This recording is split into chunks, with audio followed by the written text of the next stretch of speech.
What's up, YouTube? Alright, as promised, now we're going through my Glock 19X.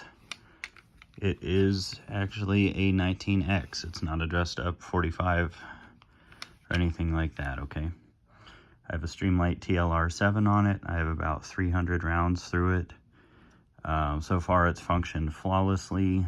I've noticed the sights when you use them, trying to line them up there for you. I believe they are the Glock issued night sights. I don't see any manufacturer's marks on them, so I'm going to presume they are, because this was Glock's entry into the modular handgun system competition that Sig Sauer won. Sig beat out the Glock and the Beretta M9A3. So far, the biggest gripe, bitch, complaint, whatever you want to call it, I have with this thing is your flush fit. Sorry, I had a pin walk there. I'm trying to fix it real quick with my thumb. All right, that's a punch problem.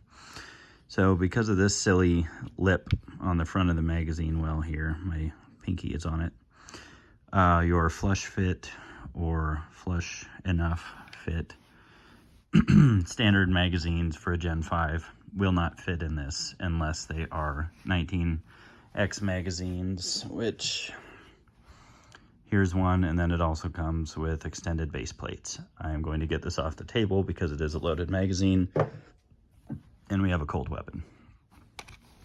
Go through and verify it again, just for you safety snobs, which there's nothing wrong with. There's the chamber, nothing in there, and we got daylight. So anyways, with the exception of that, your extendo mags will fit in here. I've got 27 round mag pulls. They fit fine. I have some other mag pull magazines that fit fine because they either have a flatter, shorter base plate at the front of them, or the angle they feed in somehow is just right, but they do work in here. Super weird, I know, but hey, as long as it works, it's cool. See if I can do this without making a huge racket. It's kind of late here. So now that the slide's down, it's what it looks like. Overall, it's a pretty handsome pistol, other than being baby shit brown. Just like the scar. It is what it is, right?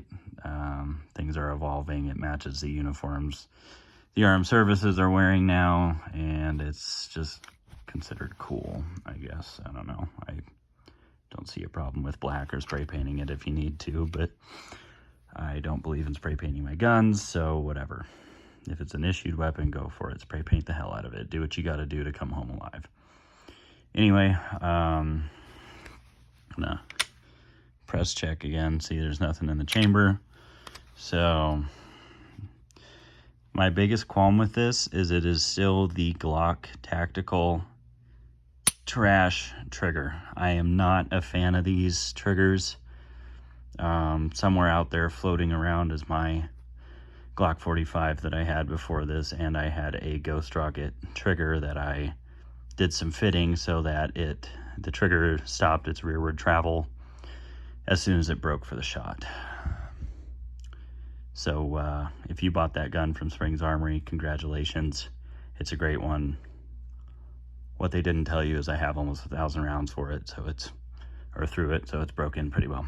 Anyway, this thing works great. I'm not a real big fan of the trigger.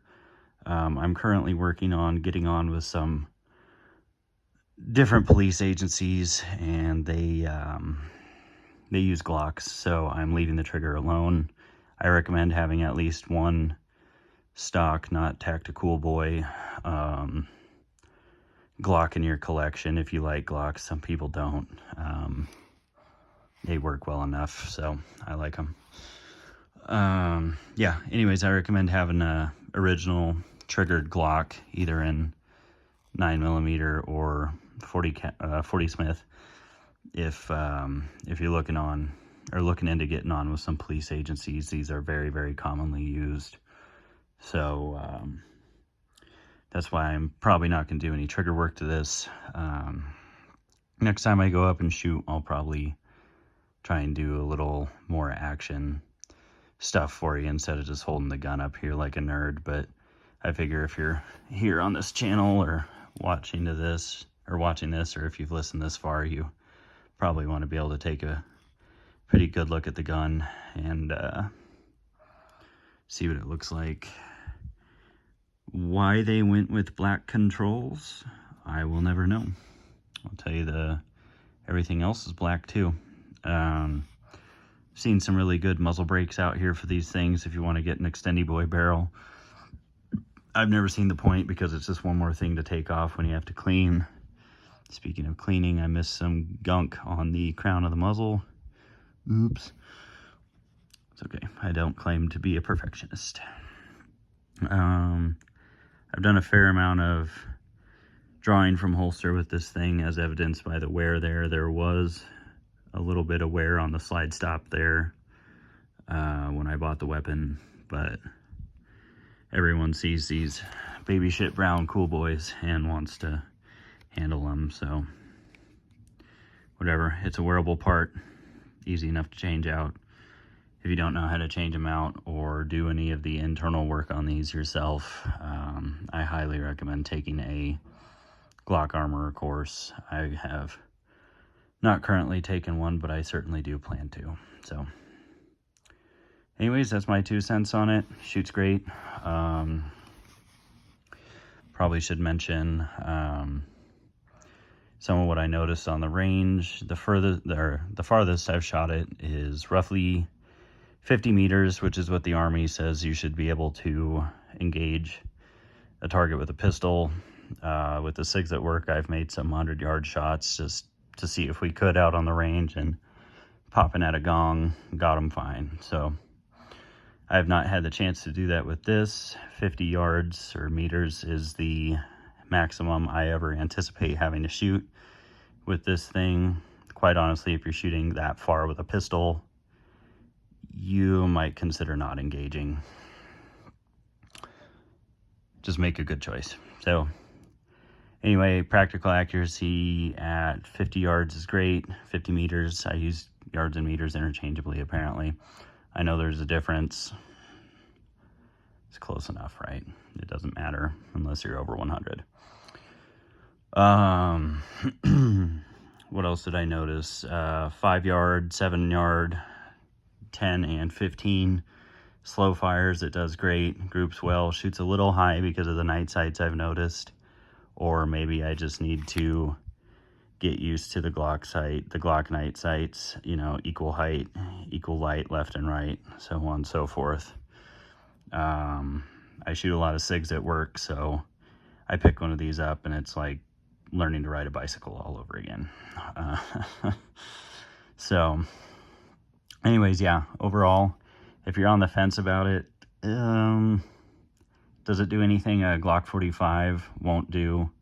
Not really. Does the Glock 45 have it beat in some ways? Yeah, it's got the forward serrations on the slide.